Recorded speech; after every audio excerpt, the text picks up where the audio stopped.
솔로몬 왕 때 성전을 건축을 하고, 그리고 솔로몬이 죽으면서 나라가 이제 북쪽 이스라엘과 남쪽 이스라엘로 나뉩니다. 한번 따라합시다. 솔로몬 이후 북왕국은 19명의 왕, 남쪽 유다는 20명의 왕. 그런데 남쪽 유다는요, 혈통이 다윗의 후손, 솔로몬의 후손 하나로 쭉 왔어요. 요걸 뭐라고 그러냐면, 따라합시다. 한 왕조. 북쪽 이스라엘은 툭 하면 쿠데타가 일어났어요. 그렇게 몇 번 쿠데타가 일어나냐면 9번 일어나요. 따라합시다. BC 722년. 그때 북쪽 이스라엘이 망해요.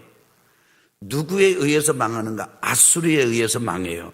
그 다음에 남쪽 유다는 누구에 의해서 망하냐면 바벨론에 의해서 망해요.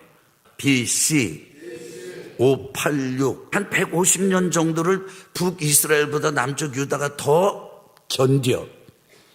그러고 망합니다. 바벨론에 의해서 이제 포로가대로 끌려갑니다. 끌려가고 난 다음에 바벨론의 정책은 뭐냐면 아수르하고 좀 달라요.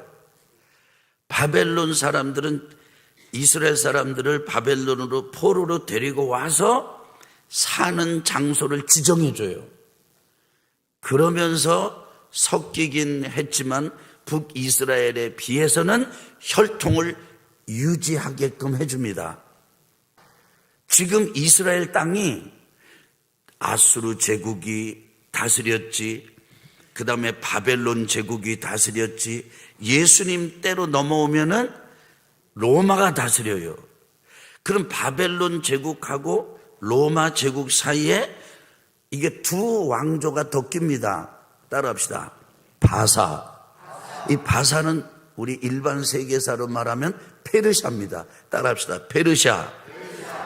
그 다음 바사, 페르시아 이후에 로마 이전에 왕국이 있었는데, 제국이 있었는데, 따라합시다. 그리스. 이제 해봐요. 아수르, 바벨론, 바사, 그리스, 로마. 자, 이제 이 제국의 흐름을 아시겠죠? 그리고 이 제국이 모두 이스라엘을 다스린 거예요. 이 이스라엘 백성들이 이집트로 가고 저 바벨론 쪽으로 가고 본토에 남아있고 이러는 과정에서 제일 먼저 뭐가 무너지면 성전이 무너지고, 그래서 이 예수님 오시기 전 남쪽 유다가 망할 때 성전 무너졌다가 포로가 갔다가 다시 돌아와서 또 성전을 재건했다가 재건한 성전이 또 무너졌다가 사람들이 이렇게 흩어지면서 말을 잃어버린 조국 이스라엘이 본래의 말을 잃어버린 것을 한탄하던 랍비들이 애굽, 이집트, 알렉산드리아라고 하는 도시에서 모여서 많이 웁니다. 탄식합니다. 그러다가 이들이 모여서 이렇게 얘기를 해요. 이거 이러다가 우리가 나라를 잃어버린 것도 문제인데 우리 민족을 잃어버리겠다. 우리가 고집할 게 아니고 우리나라 히브리 말을 잃어버렸으니 여기 나라 말로 이 히브리어 하나님의 말씀을 번역을 해놔야 된다. 이때의 언어는요, 로마 사람들조차도 그리스 말, 다른 나라 사람들조차도 그리스 말을 쓴 거예요. 헬라 말을 쓴 겁니다.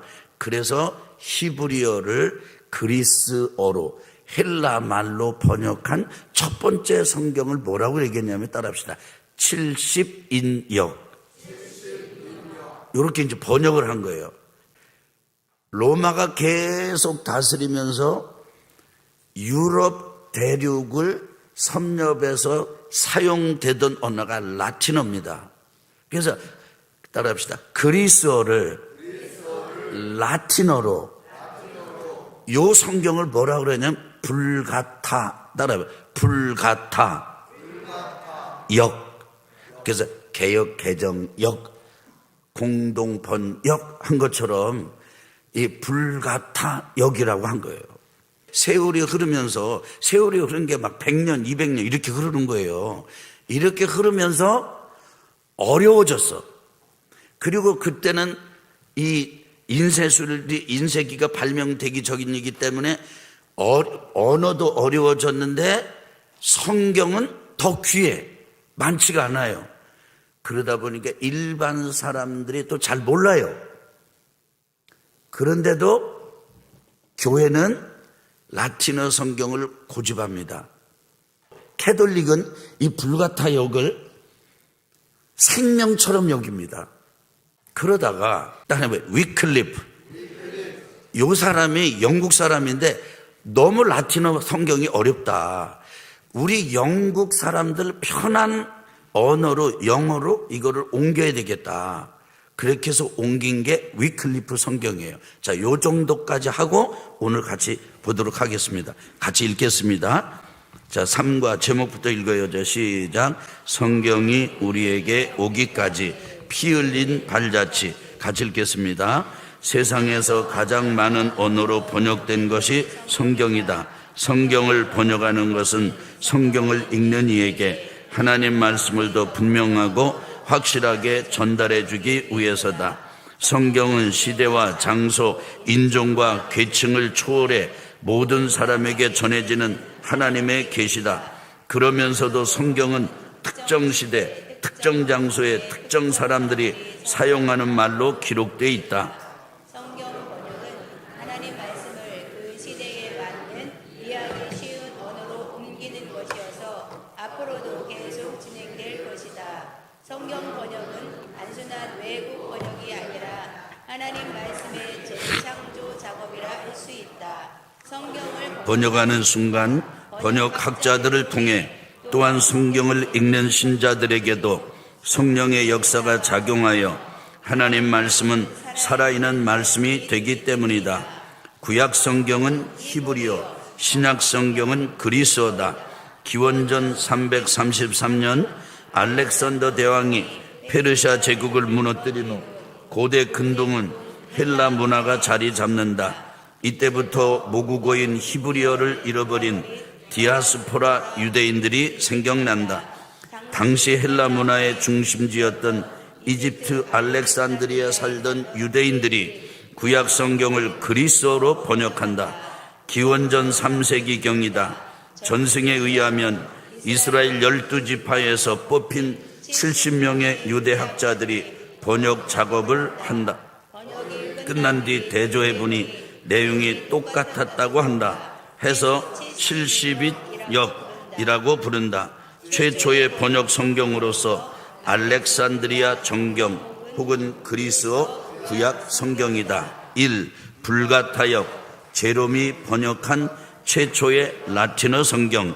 3세기 이후에는 라틴어가 세계 공용어였기 때문에 수도사였던 제롬은 대중을 위한 라틴어 성경을 만들기로 작정한다.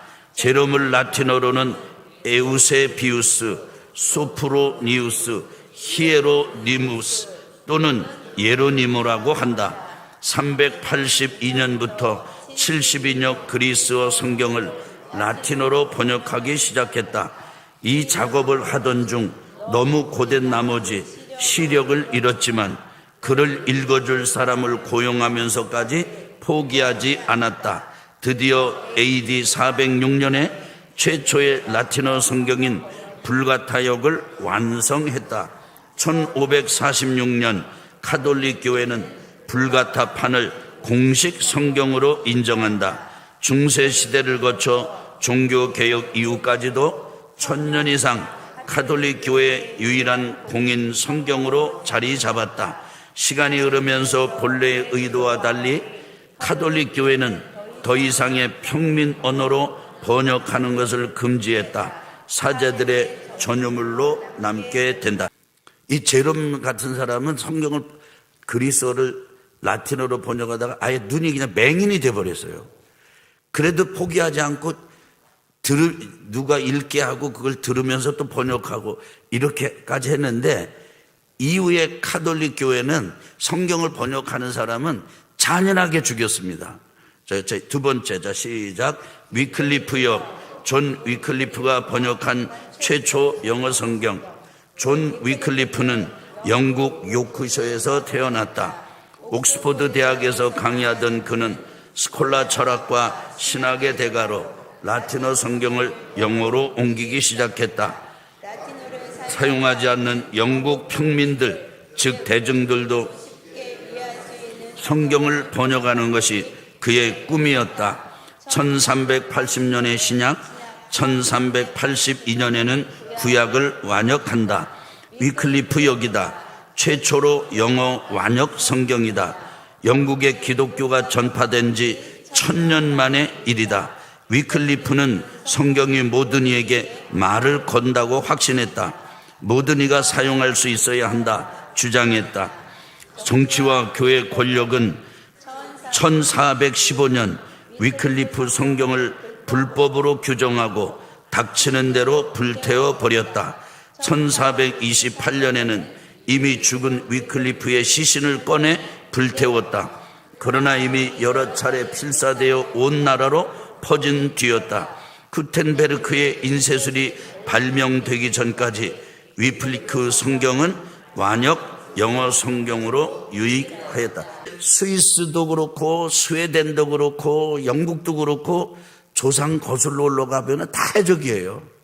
어쨌든 해적들이 나라를 세운 거예요. 근데 하나님의 말씀이 들어갔어.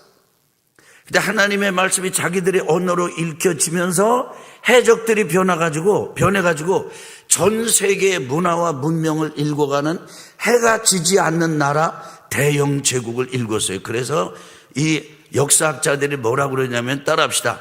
영어 성경이 해적을 신사로 바꿨다. 세 번째 같이 읽겠습니다. 시작. 틴데일역. 윌리엄 틴데일이 원어를 영어로 옮긴 성경. 윌리엄 틴데일은 영국 웨일즈의 농부의 아들로 태어났다. 그는 옥스퍼드 대학을 졸업한 후 1515년에 석사학위를 취득하였다. 옥스퍼드 학자인 윌리엄 틴데일은 언어학자이면서 신학자였다. 당시 영국 교회는 번역본을 허용하지 않았고 영어 성경을 소지하면 이단적인 행동으로 낙인을 찍었다. 할 수 없이 독일로 건너간 그는 1526년 우여곡절 끝에 보름스에서 신약 성경을 영어로 번역 출판했다. 틴데일 역본이다. 특징은 원어를 영어로 번역했다. 위클리프 성경은요 라틴어를 영어로 바꾼 거예요. 그런데 여기 지금 틴데일은 이 원어 그리스가 아니라 그리스어, 신약은 그리스어를 바꾸고 구약은 이 히브리어를 바꾼 것입니다. 계속 시작. 모든 사람이 자신의 모국어로 성경을 읽을 수 있어야 한다고 확신했다. 개혁자 틴데일은 성경을 영어로 번역했다는 죄목으로 브뤼셀 근교 빌보드성 감옥에 갇힌다. 1536년 틴데일은 성경을 번역했다는 죄로 이단으로 정죄를 당한 후 42세의 젊은 나이에 교수형과 화형에 처해졌다. 그의 마지막 기도는 다음과 같다. 주여 잉글랜드 왕의 눈을 열어주소서. 그가 화형대에서 드린 마지막 기도는 땅에 떨어지지 않았다. 틴들이 화형을 당한 지 2년 후 1538년에 헨리 8세는 각 교구의 교회에 영어로 된 성경을 비치하라는 명령을 내렸다. 영어 성경을 사용하도록 허용한 것이다. 틴데일 성경을 기초로 여러 가지 영어 성경이 출간되었다. 틴데일이 죽은 후 75년 만인 1611년에 제임스 1세 왕이 킹 제임스 성경을 발행하였다. 그와 거의 같은 시대를 살았던 독일의 마틴 루터는 독일어로 성서를 번역해서 평민들이 쉽게 읽을 수 있도록 했다. 종교개혁은 이들이 번역한 성경을 자국어로 읽으면서 교회가 깨어난 말씀 운동이다. 우리 아멘 합시다. 아멘. 자, 네 번째 시작. 한글 성경 1500년대 성경이 번역된 언어는 30개에 불과했다. 지금은 대한성서공회가 2022 세계 성경 번역 현황 발표에 따르면 전 세계 3,610개 언어로 성경 번역이 이루어졌다. 2022년 한 해 하더라도 57개 언어로 더 늘어났다. 한글로 된 번역은 1882년 예수성 누가복음 전서가 시작이다. 이응찬, 백홍준, 서상윤, 이성아 등이 함께 번역한 최초의 한글 신약 전서이다. 1938년 성경개혁, 이것을 한글 맞춤법 통일안에 따라 제한적인 범위 안에서 일부 번역을 고쳐서 출판한 첫판이 1952년에 나온 성경전서 개혁 한글판이다. 한국 전쟁 때 피난지 부산의 어려운 상황에서 나온 책이다. 1977년 4월 공동번역 성서, 1998년에는 지금 우리가 가장 일반적으로 사용하는 성경전서 개혁 개정판이 나왔다. 이외에도 다양한 번역 성경이 나왔다. 여기 하나님의 섭리가 있습니다. 우리나라 말 성경으로 오기까지도 이렇게 피 흘린 선배들의 하나님의 말씀을 일반 평민들이 알아 읽을 수 있는 언어로 바꾸자. 목이 메여가지고 목이 달려 죽어가면서 불구덩이에 던져지면서까지 자기를 죽이는 그 왕을 위해서 하나님, 우리 왕의 눈을 열어주십시오. 마지막 기도를 드리면서 죽어가는, 그래서 예수님이 똑같잖아요. 예수님의 기도와 그런 피 흘린 발자취를 통해서 오늘 우리까지 성경이 오게 된 것이에요. 3,000개의 언어가 넘게 지금 번역이 되고, 이제 전 세계의 부족 중에서 자기 언어로 성경을 가지고 있지 않은 부족이 불과 얼마 남지 않았어요. 여러분과 저는 지금 말씀에 샤워를 하고 있습니다. 말씀 안에서 수영을 하고 있다고요.